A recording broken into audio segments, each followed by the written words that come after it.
bangsa tempe memang. Tempe kita itu impor dari Amerika.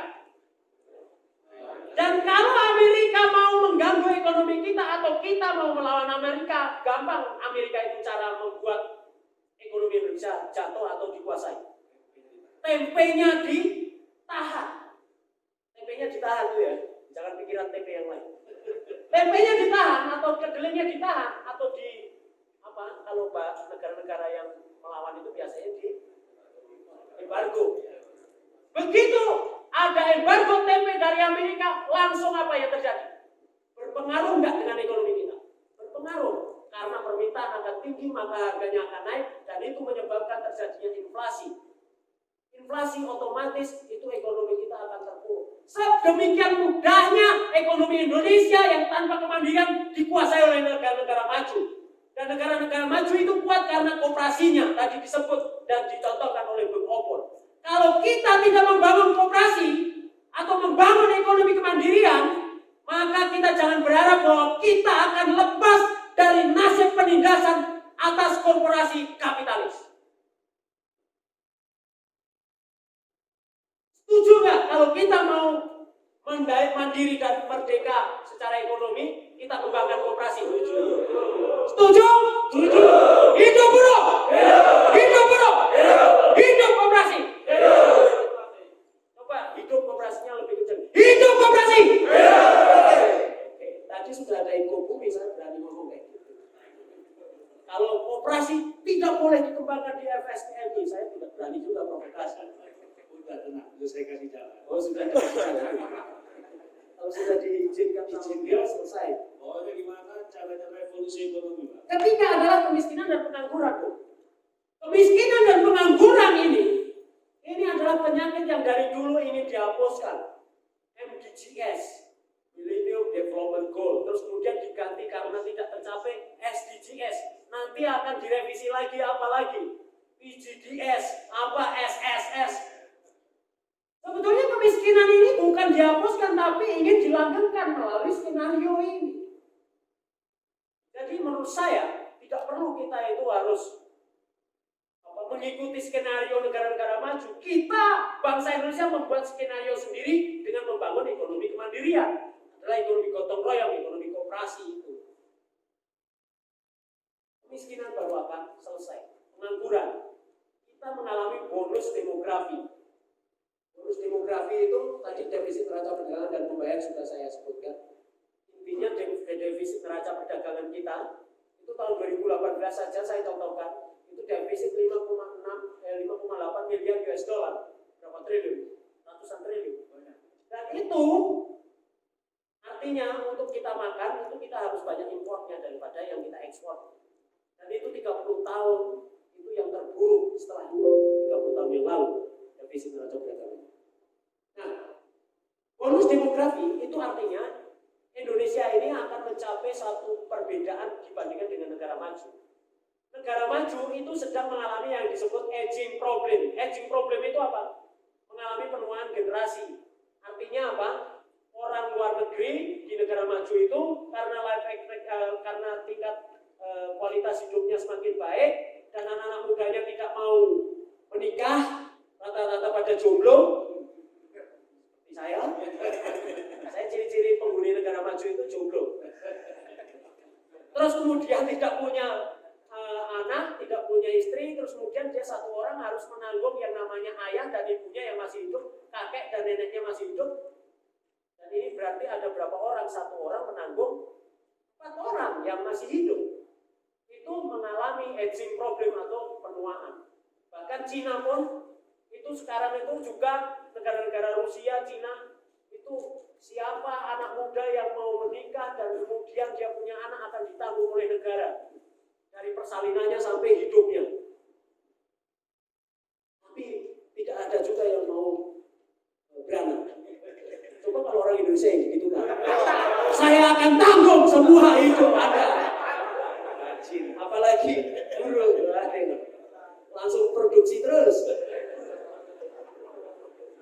Bonus demografi itu artinya 70% jumlah penduduk Indonesia isinya adalah orang-orang muda produktif. Dan itu di depan saya inilah bonus demografi itu. Dan puncaknya nanti akan terjadi tahun 2030.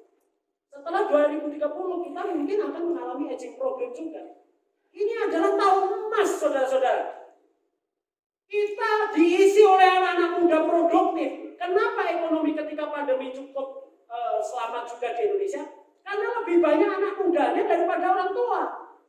Kalau orang tua begitu dilarang, itu susah dia akan berproduksi ekonomi. Tapi coba anak-anak muda, dilarang pun nekat kan gitu.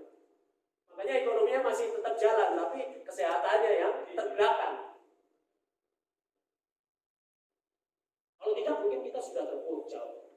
Nah, krisis konjungtur. Krisis konjungtur itu sebenarnya adalah krisis dari sistem kapitalisme yang oversupply. Dan itu ditandai misalnya dengan adanya jatuhnya misalnya tahun 2008 itu apa?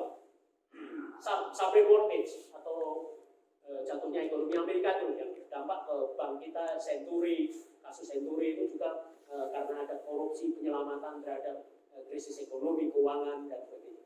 Nah, itu krisis konjungtur. Krisis konjungtur itu selalu terjadi 2008 sebelumnya tahun 98, tahun 78 juga, dan biasanya ditandai dengan demonstrasi-demonstrasi. Krisis konjungtur itu adalah siklus. Nah, sekarang ini ada siklus yang tidak terprediksi. Namanya pandemi.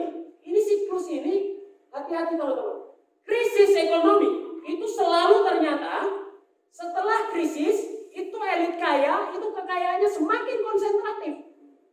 Semakin konsentratif itu semakin cepat dan banyak.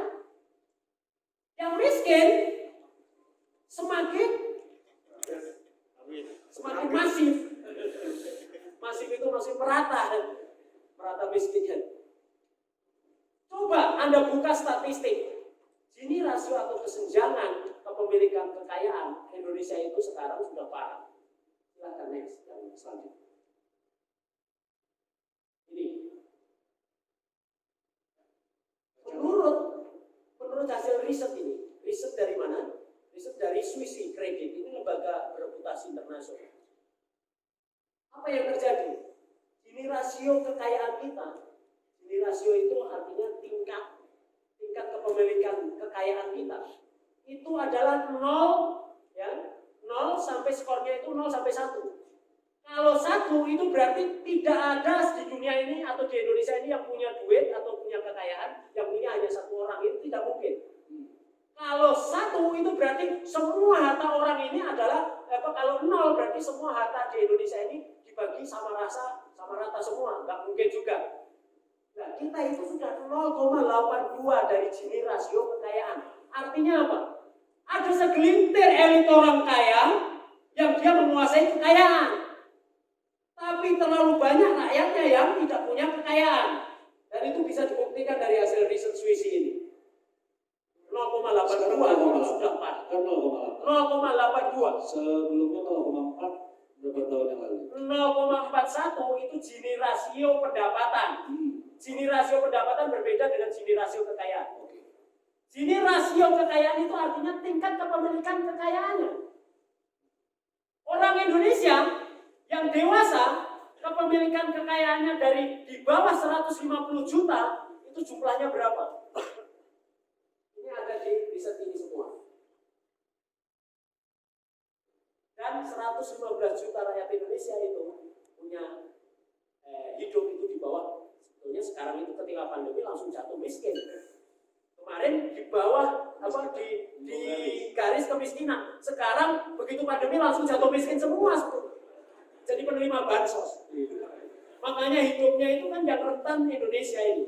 Sebetulnya diamankan, pokoknya yang penting jangan sampai lewat lah nyaman. Jangan sampai lewat nafasnya kan gitu. Begitu kena pandemi sedikit langsung lewat semua ini. Penerima bansos semua. Buruh dipecat. Potensinya itu sampai 6-8 juta saya perkirakan. Sekarang sudah 3 juta. Apa yang akan terjadi? Bagaimana cara menyelamatkan nasib ini? Tidak akan mungkin kita bisa mengandalkan negara. Negara sendiri sudah pusing untuk menanggung utang. Anda hanya akan menambah beban. Yang bisa menyelamatkan ekonomi kita adalah kita sendiri. Dengan cara apa? Dengan